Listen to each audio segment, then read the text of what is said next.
Bonjour à tous, une fois de plus. Tandis que j'enregistre ce communiqué hebdomadaire, Monsieur Wallace Smith enregistre une émission télévisée intitulée La beauté des 10 commandements, au cours de laquelle il offrira la brochure Les 10 commandements. Il faut certainement prier pour cela, car c'est un sujet très important pour nos téléspectateurs.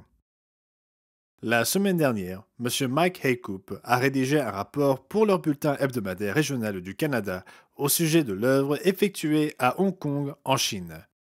Et je voudrais en parler un peu aujourd'hui. De plus, j'aimerais vous donner un petit aperçu de l'origine de l'implication du bureau canadien à Hong Kong et en Chine. Vers 2010, M. Rod King, mon épouse et moi-même, nous nous sommes rendus à Nashville, dans le Tennessee, à l'occasion de la Convention nationale de diffuseurs d'émissions religieuses. Là, nous avons eu l'occasion de rencontrer nos agents qui nous aidaient à passer à la télévision au Canada, où je me trouvais à l'époque, en Australie et bien sûr aux États-Unis. Monsieur King et moi, nous avons été les deux premiers ministres de l'Église à participer à cette convention. Monsieur Wayne Powell et son épouse y étaient déjà allés auparavant, mais nous avons été les premiers ministres à y assister. L'un de nos agents, l'un d'entre eux venait d'ailleurs du Canada, mentionna que nous pourrions passer à la télévision en anglais à Hong Kong. Et le prix était plutôt surprenant, c'était tout à fait abordable. Mais nous nous sommes rendus compte que nous n'avions pas d'infrastructure à Hong Kong, pas de membres. Qu'allions-nous faire? Comment pourrions-nous répondre aux éventuelles demandes des téléspectateurs? Nous avons donc oublié cette idée pour la journée. Mais le lendemain, M. King évoqua le fait que l'eunuque éthiopien avait bien dû retourner en Éthiopie et que nous ne connaissions aucune infrastructure qui l'attendait. Nous avons compris que si nous ne faisions rien, il ne se passerait rien. Nous avons donc soumis l'idée à M. Meredith lors d'une réunion et lui avons fait remarquer que la télévision en langue anglaise était disponible à Hong Kong et qu'il y avait beaucoup d'anglophones là-bas. En étudiant la question un peu plus en profondeur, nous avons constaté que nous ne pouvions pas faire de publicité dans les émissions à Hong Kong comme nous le faisons pour les nôtres en Amérique, où nous diffusons plusieurs clips publicitaires au cours de l'émission, ainsi que le logo du Monde de demain sur l'écran en arrière-plan. Ce n'était pas acceptable pour Hong Kong. Nous ne pouvions diffuser de la publicité que pendant 1 minute à la fin de l'émission. Cela a rendu les choses très difficiles, car les émissions que nous faisons ici à Charlotte devraient alors être refaites. M. Meredith m'a donc surpris, ainsi que d'autres peut-être, lorsqu'il m'a demandé si j'accepterais de faire une nouvelle émission pour Hong Kong. J'ai eu du mal à refuser, mais c'était un peu surprenant parce que je n'avais jamais pensé que je ferais cela. Nous avons donc commencé à travailler sur le projet. Nous nous sommes rendus compte que nous devions enregistrer quelque part et que Charlotte était l'endroit idéal. Nous avons donc commencé à faire venir notre équipe du Canada pour ne pas avoir d'impact négatif sur le temps du personnel au siège central. Et nous avons commencé à enregistrer des émissions pour Hong Kong. Nous avons rencontré quelques problèmes très tôt, notamment au passage de la frontière. Je n'ai eu aucun problème étant donné que j'étais citoyen américain, mais ceux qui ne l'étaient pas ont été arrêtés et interrogés pendant environ 1 heure à plusieurs reprises, et c'est à contre-cœur qu'ils ont été autorisés à passer aux États-Unis, où nous avons pu faire les enregistrements. Au même moment, lors d'un déjeuner, M. Meredith m'a demandé s'il était possible de mettre sur pied un studio au Canada. À l'époque, cela ne m'intéressait pas du tout, ce n'était pas quelque chose que nous envisagions. Comme il le mentionna à 3 reprises, cela prouvait qu'il ne l'avait pas oublié. Comme beaucoup d'entre nous l'ont appris au fil du temps, c'était sa façon à lui de dire de nous y atteler. C'est ainsi que nous avons commencé à installer un studio au Canada afin de pouvoir produire l'émission de Hong Kong. Nous sommes restés à la télévision à Hong Kong pendant plusieurs années, jusqu'à ce que la chaîne soit fermée pour des raisons financières. Mais entre-temps, M. Peter Lim, un membre australien, traduisait toutes nos brochures et notre cours de Bible en chinois traditionnel et simplifié. Il a accompli un travail herculéen au cours des 14 dernières années.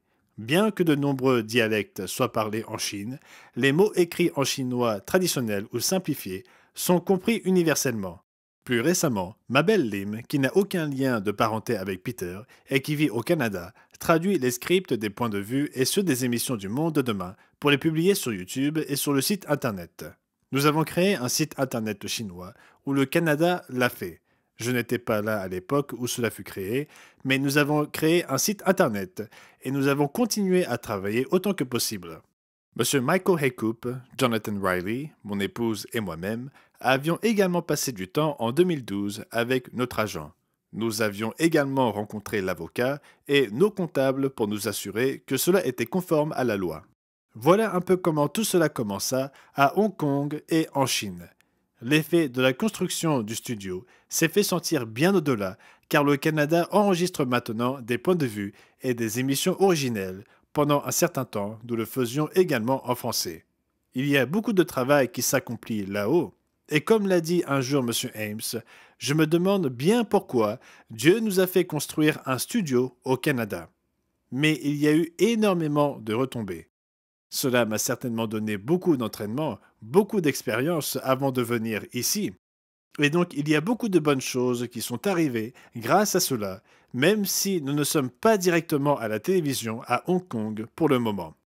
Mais c'est ce qui ressort du rapport de M. Michael Haycoop de la semaine dernière, dans lequel il déclarait: les récents tests publicitaires ont donné lieu à plus de 17 000 visites sur notre site de Hong Kong, dont près de 6 000 cliquant sur des articles que nous avions présentés.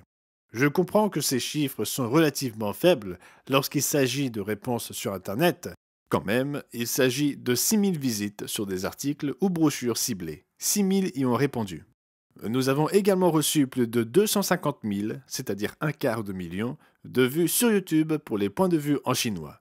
Nous faisons des publicités pour les points de vue à Hong Kong. Et plus de 12 000 vues concernent des émissions télévisées au complet. La majorité des visites sur le site internet chinois proviennent de spectateurs de Hong Kong et de Singapour. Mais nous avons également reçu près de 1000 visites en provenance de la Chine continentale. C'est d'autant plus intéressant car nous ne pouvons pas faire de la publicité directement en Chine, mais nous constatons tout de même une augmentation de l'activité. Il souligne qu'il reste encore plusieurs obstacles à franchir afin d'accomplir une œuvre plus puissante en Chine. C'est pourquoi nous vous serions très reconnaissants de continuer à prier pour que Dieu nous guide dans la prédication de l'Évangile dans ce pays à forte densité. Mais comme vous pouvez le constater, nous nous efforçons de faire avancer l'œuvre en Chine. Nous ciblons également les personnes parlant le chinois au Canada et aux États-Unis, en espérant trouver des personnes ayant des contacts en Chine et à Hong Kong.